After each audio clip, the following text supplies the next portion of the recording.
en ese pasaje que ustedes ven ahí de Josué 8:31, hermanos, se habla de una piedra que está completa, que no tiene grietas, que no ha sido pasado hierro, dice, por ella.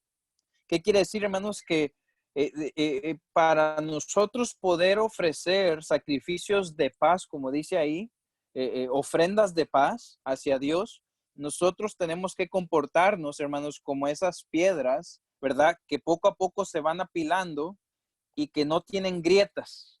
Y les voy a contar una anécdota rápida, hermanos, que me pasó cuando estuvimos en Perú, hermanos, visitando a la Iglesia de Cristo en Cusco. Nos tocó ver a los incas, hermanos. Bueno, las construcciones de los incas. Y el hermano, ¿verdad? En una ranura, hermanos, de este tipo, eran 4 piedras unidas. Él tenía un palillo y me dice, hermano, si tú pones el palillo alrededor de las grietas, no pasa el palillo.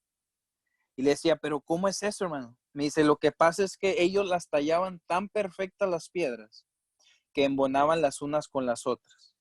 Ahora quiero hacerte esta pregunta, hermanos, en esta tarde. Tú y yo somos piedras, es lo que dice nuestro hermano Pedro, ¿verdad? Piedras vivas, y somos parte del templo de Dios. Formamos el templo de Dios, es lo que dice el apóstol Pablo en Corintios. Por lo tanto, ¿crees tú que nosotros debemos de comportarnos como piedras perfectas, como piedras con shalom, ¿verdad? Como piedras llenas de, de, de virtudes completas, ¿verdad? Por lo tanto, hermanos, también puede referirse a un conjunto, como lo vemos aquí, de piedras perfectas apiladas, que no hay huecos entre ellas, ni le faltan ladrillos o le faltan piedras, hermanos. Shalom se refiere, hermanos, a algo que es complejo, lleno de muchas piezas, pero aún se encuentra en un estado de plenitud, hermanos. Y eso quiero que lo entendamos. ¿Por qué? Porque cuando hablamos de Shalom, y déjenme se los remarco, hermanos, cuando hablamos de Shalom, ¿verdad? Que está aquí, nosotros estamos hablando no solamente de una piedra, hermanos, sino estamos hablando que nosotros, ¿verdad?, estamos apilados encima del otro, nos damos como columnas, ¿verdad? Para poder y poder llevar a Dios de paz. Y es como Job dice en Job 5:24, hermanos, dice que cuando él ve, ¿verdad? Él ve su ganado y quiero que vayan conmigo, hermanos. Este es el sentimiento que el cristiano debe de tener, hermanos, en estos tiempos de enfermedad, en estos tiempos quizás de prueba, hermanos, donde tenemos que estar seguros de lo que nosotros creemos, seguros de lo que nosotros creemos, hermanos, y estar seguros que Dios es nuestro rescate, hermanos. Dice Job 5:24, hermanos, dice, sabrás que hay shalom en tu tienda, visitarás tu morada y nada te faltará.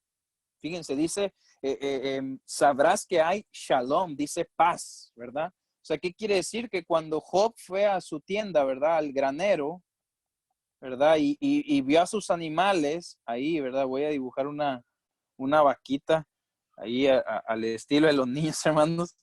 Y vio a sus animales, ¿verdad? Dijo que él vio que todo estaba pleno, que nada les faltaba, hermanos.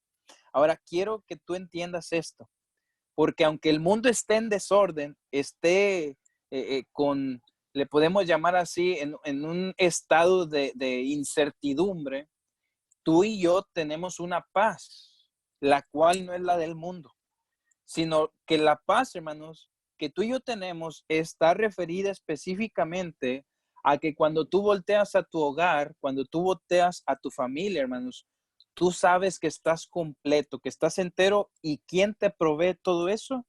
Pues nada más y nada menos que nuestro Dios, hermanos, porque dice Salmo 103, dice que nosotros no nos hicimos a nosotros mismos, sino Dios es el que nos hizo, hermanos. Y aparte dice que somos ovejas de su prado, hermanos. O sea, nosotros somos de Él y el prado es de Él.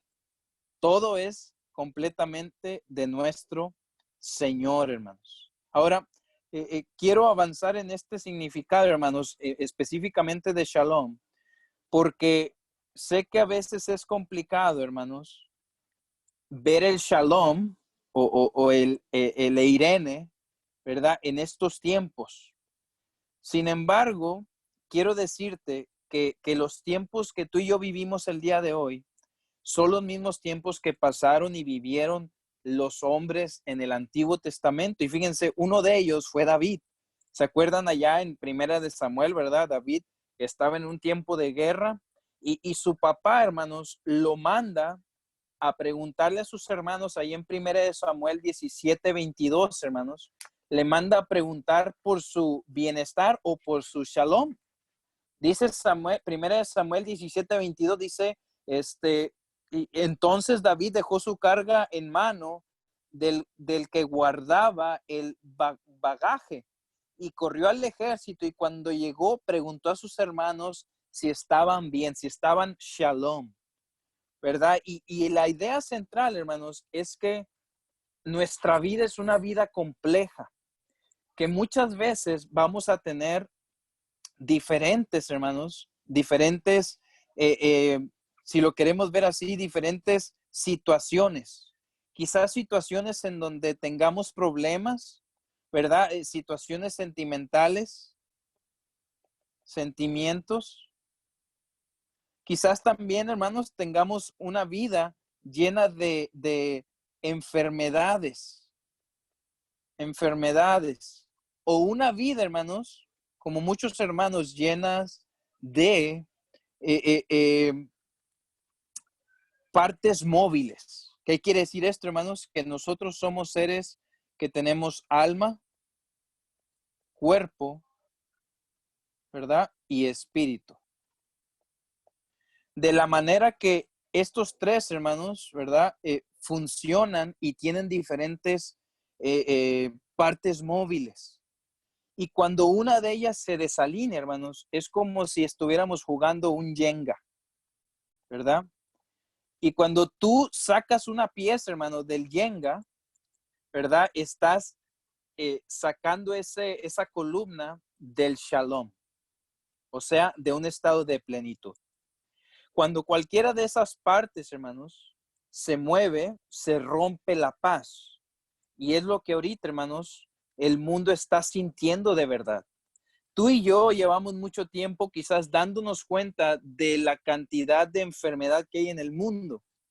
Y no hablando específicamente del coronavirus, hermanos, sino la enfermedad principal de todos es el pecado. Y el mundo, yo sé que nos responde como los fariseos, ¿verdad? Pues, ¿acaso nosotros pecamos, verdad? Ya mero nos dicen, somos hijos de Abraham, ¿verdad? Como también le decían los fariseos a Jesús. Pero tenemos que entender, hermanos, que la paz se rompe cuando tú estás lejos de Dios. Sin embargo, tú y yo que estamos cerca de Dios, no solamente cerca, sino dice ahí en primera, en el Evangelio según Juan, ¿verdad? Capítulo 14, 15 y 16, que Jesús mora en nosotros, que el Padre, que el Espíritu Santo, la deidad, mora en nosotros, hermanos, una vez que tú y yo aceptamos el Evangelio de Cristo y somos bautizados para perdón y recibimiento del Espíritu Santo, hermanos. Por lo tanto, nuestra vida compleja, nuestra vida rota, hermanos, ha venido a ser puesta en plenitud o completa shalom, ¿verdad? De manera, hermanos, que el significado básico, ¿verdad? De shalom lo podemos utilizar de la manera como lo utilizó el rey Salomón. Cuando él vio el templo ¿verdad? De Dios, hermanos, lo vio interminado, dice que él lo completa. Allí en Primera de Reyes, capítulo 9, versículos 25, dice que cuando Salomón ve, hermanos, el templo, era un templo que se estaba construyendo glorioso, hermanos, que todos los materiales los había colectado su padre David. Y cuando lo ve, hermanos, dice que estaba incompleto, o sea, le faltaba shalom, no tenía paz ese templo, hermanos. De manera que él va y pone, o lo pone, ¿verdad? En paz. Y te voy a decir un secreto. La palabra o el nombre de Salomón, ¿verdad? Es en hebreo Shlomón, que significa el pacificador, ¿verdad? Entonces, hermanos, viene aquí lo interesante. Las relaciones humanas, el mundo en donde tú y yo vivimos, constantemente está buscando la paz que tú y yo tenemos. Te voy a hacer esta pregunta. Si tú supieras que alguien necesita paz, ¿qué no se la compartirías? Pues claro, es lo que dice el libro de Proverbios, hermanos. El reconciliar y sanar una relación rota es traer shalom. Es lo que dice Proverbios 16:7. Cuando los reinos rivales, hermanos, por ejemplo, hablando de Israel y de Judá, hacían shalom o hacían paz con los pueblos de vecinos, no solamente dejaban de pelear, sino significaba que comenzaban a trabajar juntos para el beneficio uno del otro, hermanos. Y eso es lo que según Éxodo 19, del 4 al 6, hermanos, era lo que debía de haber hecho el pueblo de Israel en la humanidad, ¿verdad? Y dice que ellos se suponían que deberían de traer y cultivar, hermanos, la paz en todo el mundo, porque ellos eran reyes y sacerdotes. Sin embargo, rara vez esto pasó. Y bueno, hermanos, viene el desenlace de este pequeño meditación, hermanos, y se revela el regalo más grande de Dios para con la humanidad, hermanos. Y quiero que me acompañes a leerlo en Isaías, capítulo 9, versículos del 5 al 6. Dice, porque todo calzado que lleva el guerrero en el tumulto de la batalla y todo manto revolcado en sangre será quemado pasto de fuego, del fuego. Porque un niño, dice, nos es nacido, hijo nos es dado, y el principado sobre su hombro, y se llamará su nombre admirable, consejero, Dios fuerte, Padre eterno, y lo más hermoso, hermanos, dice al último, príncipe de paz. Shalom, ¿verdad? Príncipe de Shalom. Hermanos, Isaías esperaba un futuro lleno de paz, hermanos, lleno de Shalom. Un reino sin fin, hermanos, en donde la paz, el amor, la esperanza, y tú conoces todos estos frutos del Espíritu, reinan y reinarán por toda la eternidad, hermanos. Corregirá los errores que ellos habían cometido el pueblo de Israel. Y todo lo que había sido quebrado, hermanos, volvería a ser puesto en su lugar. Lo que pasó en Génesis 3 volvería a rehacerse, hermanos. Y este nuevo Adán, este príncipe de paz, volvería a traer paz entre Dios y los hombres, hermanos. Y es por eso que el nacimiento de Jesús, hermanos, es anunciado en Lucas 2 como la paz o la llegada de Eirene. Y aquí es donde cambia, hermanos, el concepto de Shalom a Eirene. ¿Y qué significa en realidad, hermanos? Ya sabemos que Shalom, ¿verdad? Es un estado de plenitud o completo. Pero la palabra Eirene, hermanos, es la palabra griega para paz, la cual significa, hermanos, no solamente paz en tu vida, sino paz con los demás, paz con tu prójimo, paz en tu negocio, paz en tu trabajo, paz en todo tu interior, hermanos. Y Irene, ¿verdad? Era aquello que buscaban todos los reinos en aquel tiempo. Pero la paz que ellos buscaban, hermanos, era una paz forzada, ¿verdad? Y de hecho el imperio romano estaba forzando a los judíos a ser parte de su imperio. Y ellos estaban, aunque tenían paz, ¿verdad? Había militares. Y quiero decirte que acaso no es lo que estamos viviendo también ahora, ¿verdad? Cuando yo estuve allá por Mazatlán y Culiacán, hermanos, me asustaba a veces porque los militares pues andaban en las calles. Y yo decía, pues los hermanos me dicen que está todo muy bien aquí, pero pues que estén aquí los militares no significa de verdad que está todo muy bien. Si hubiera paz, pues no estarían aquí, hermanos. Pero la realidad de las cosas, hermanos, es que tú y yo no somos de este mundo. Y por eso Jesús vino por ti y por mí. Ofrecernos una paz, hermanos, que no tiene precedentes. Los apóstoles afirmaron, hermanos, que Jesús hizo la paz entre Dios y los hombres.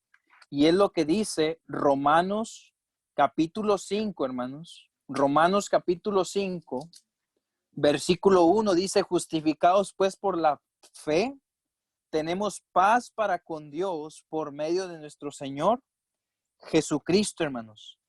La idea de la paz que trajo Jesús, hermanos, es que Él restauró lo que era irrestaurable. La relación entre el creador y lo creado. Como lo dijo David, hermanos, ¿qué es el hombre para que te acuerdes de nosotros? Porque eso es lo que el apóstol Pablo, hermanos, dijo. Porque Jesús es en realidad nuestra Eirene. Y quiero decirte, hermano, que esa paz está disponible el día de hoy. Dice Efesios 2, si me acompañas a Efesios capítulo 2, versículos 14 y 15. Dice, porque Él es nuestra Eirene, que de ambos pueblos hizo uno, derribando la pared intermedia de separación, aboliendo en su carne las enemistades, la ley de los mandamientos expresados en ordenanzas, para crear en sí mismo de los dos un solo y nuevo hombre, haciendo la Eirene. Él era el todo, hermanos. Él fue el todo y él sigue siendo el todo del hombre, ¿verdad? Y como lo dice Colosenses, en él habitaba toda la plenitud de la deidad, hermanos.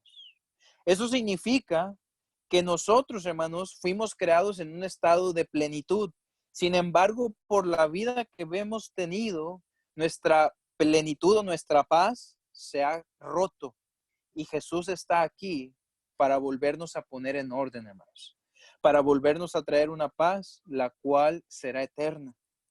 Por eso, hermanos, tú y yo como cristianos, como seguidores de Cristo, en realidad debemos de pensar y de tener la idea en nuestra mente y en nuestro cuerpo.